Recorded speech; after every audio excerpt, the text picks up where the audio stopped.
Assalamualaikum warahmatullahi wabarakatuh. Perkenalkan, kami dari kelompok 5 akan mempresentasikan mengenai perbedaan kurikulum yang ada di Amerika dengan kurikulum K13 yang ada di Indonesia.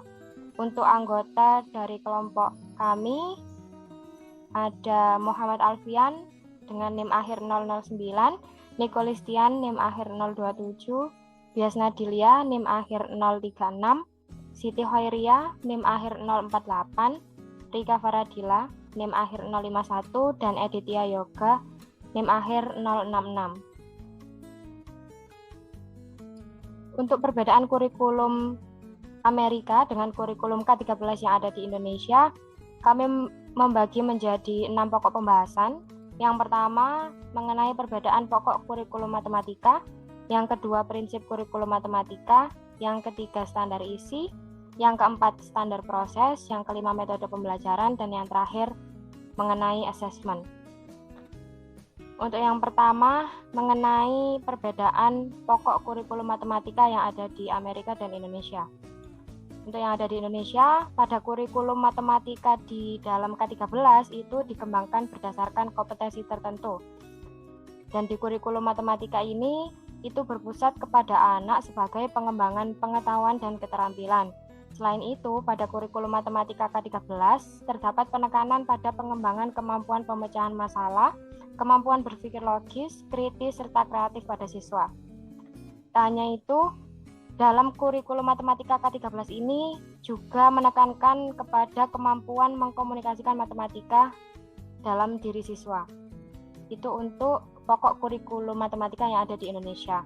Selanjutnya untuk pokok kurikulum yang ada di Amerika, itu kurikulum matematikanya dikembangkan berdasarkan kurikulum focal point atau kurikulum yang membahas mengenai topik matematika yang paling penting untuk setiap kelas.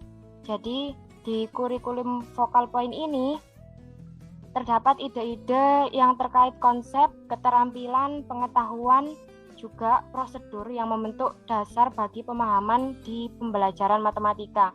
Seperti contohnya kalau di Amerika itu untuk tingkat middle sampai high school itu di bagian mata pelajaran yang wajib itu ada matematika seperti aljabar, geometri, serta prakalkulus. Selanjutnya akan dilanjutkan oleh rekan saya. Silahkan. Pokok bahasan yang kedua yaitu perbedaan prinsip kurikulum di Indonesia dan di Amerika. Di Indonesia, kurikulum matematika 2013 atau K13 mempunyai prinsip sustainable berbasis kompetensi pengembangan berdasarkan perbedaan dalam kemampuan dan minat relevan dengan kebutuhan kehidupan didasarkan kepada kepentingan nasional dan kepentingan daerah. Di Amerika, kurikulum focal point mempunyai prinsip equity. Prinsip ini mendorong penyediaan bantuan tambahan kepada siswa yang kurang mampu sehingga pengajaran yang lebih baik untuk semua siswa dapat terwujud. Yang kedua yaitu kurikulum atau menghindari pengulangan topik, di mana sebuah perkembangan yang teratur dan logis untuk meningkatkan pemahaman siswa tentang matematika dan menghindari ketidakefisien waktu dengan topik yang pengulangannya terjadi. Yang ketiga yaitu learning, di mana pengetahuan faktual, prosedural, pemahaman konseptual dasar-dasar matematika. Atau menurut SSM, kombinasi pengetahuan ini dikarenakan seorang siswa harus memahami semuanya, tetapi juga harus mencari hal-hal untuk dihadapi tantangannya. Yang kelima yaitu asesmen. Guru harus menciptakan penilaian yang bermakna yang dapat membantu siswa untuk belajar keterampilan matematika dan mengkomunikasikannya. Kemudian yang keenam yaitu teknologi atau bantuan teknologi dalam pengajaran, misalnya dengan menggunakan komputer. Selanjutnya akan dibahas oleh teman. Untuk selanjutnya standar isi. di kurikulum matematika di Indonesia dan Amerika. Yang pertama untuk standar isi di kurikulum matematika Indonesia yaitu pada kurikulum 2013. Untuk jenjang SD ada bilangan dan operasinya, aljabar, geometri, dan pengukuran. Sedangkan untuk jenjang SMP sederajat dan SMA sederajat ada bilangan dan operasinya, aljabar, geometri, pengukuran, analisis, dan probabilitas. Kemudian untuk standar isi pada kurikulum matematika di Amerika, yaitu pada kurikulum focal point, yaitu ada bilangan dan operasinya, aljabar, geometri, pengukuran, analisis, dan probabilitas. Selanjutnya akan dijelaskan oleh rekan saya.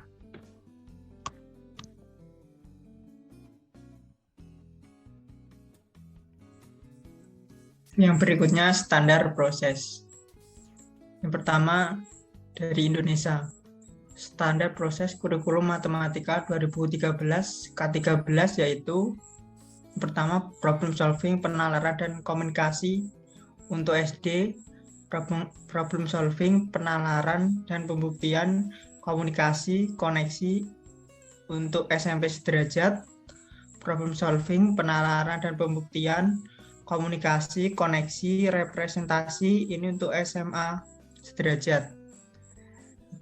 Sedangkan yang dari Amerika, standar proses kurikulum focal point yaitu yang pertama problem solving, yang berikutnya reasoning and proof, yang berikutnya communication, dan connection and representation. Dan selanjutnya akan dijelaskan oleh rekan saya.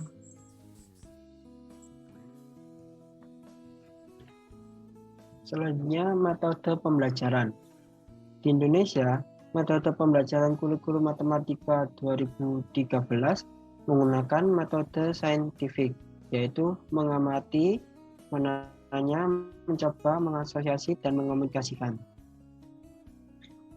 Untuk di Amerika, menggunakan metode pembelajaran kurikulum focal point, yaitu menggunakan pendekatan project dan berorientasi siswa aktif serta pada pemecahan masalah.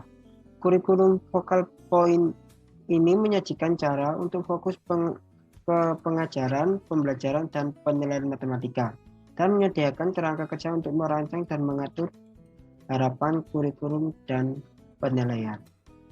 Selanjutnya dilanjutkan oleh rekan saya. Perbedaan yang terakhir yakni asesmen.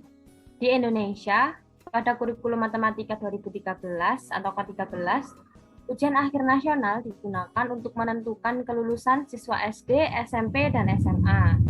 Di mana siswa SD digunakan untuk memasuki jenjang SMP, siswa SMP digunakan untuk memasuki jenjang SMA, dan siswa SMA digunakan untuk memasuki jenjang perkuliahan. Selain itu, kelulusan juga ditentukan oleh nilai ujian akhir sekolah dan nilai rapot. Sedangkan asesmen di Amerika, pada kurikulum focal point, yakni kurikulum yang membahas topik matematika penting, terdiri dari konsep, keterampilan, prosedur yang membentuk dasar dari pemahaman matematika, ujian nasional hanya diperuntukkan bagi yang akan masuk kuliah.